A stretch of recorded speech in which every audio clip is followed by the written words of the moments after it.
di un amore puro, occhi di stagioni amare, occhi colmi di paure che hanno perso cose care, occhi gonfi di speranza quando parli con il cuore, occhi chiusi in questa stanza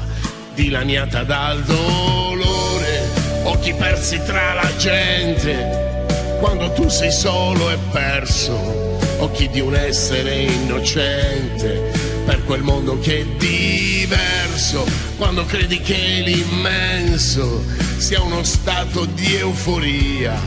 quando il sogno si fa intenso che diventa fantasia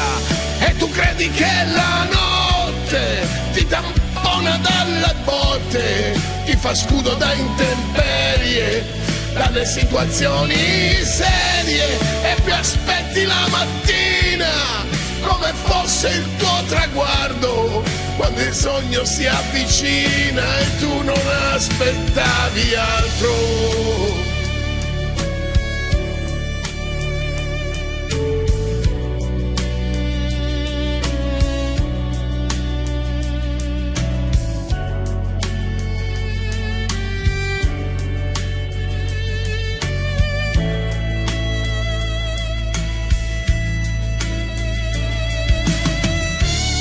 Occhi belli e clandestini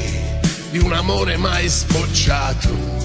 occhi belli e sbarazzini di quel giorno ormai segnato, occhi caldi come il mondo, come i giochi dei bambini, quando insieme a un giro tondo fioccano quei sorrisini e li cerchi dappertutto e li cerchi nella sera, quando vuoi un sogno distrutto che ritorna in primavera e ritorni alla tua infanzia, a come immaginavi il cielo, questo cielo maledetto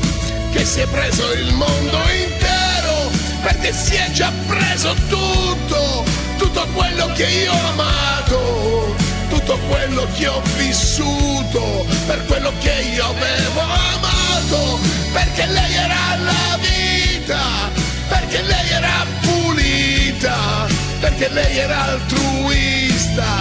così unica e innocente, tu la cerchi tra la gente, so che non la troverai,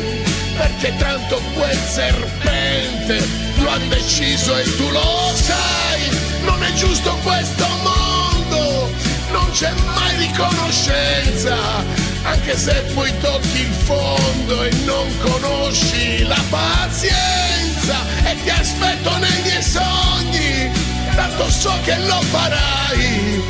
tu conosci i miei bisogni e non mi abbandoni mai, perché vivi nei miei occhi che hanno stretto la tua mano, non andartene così, non andartene, no.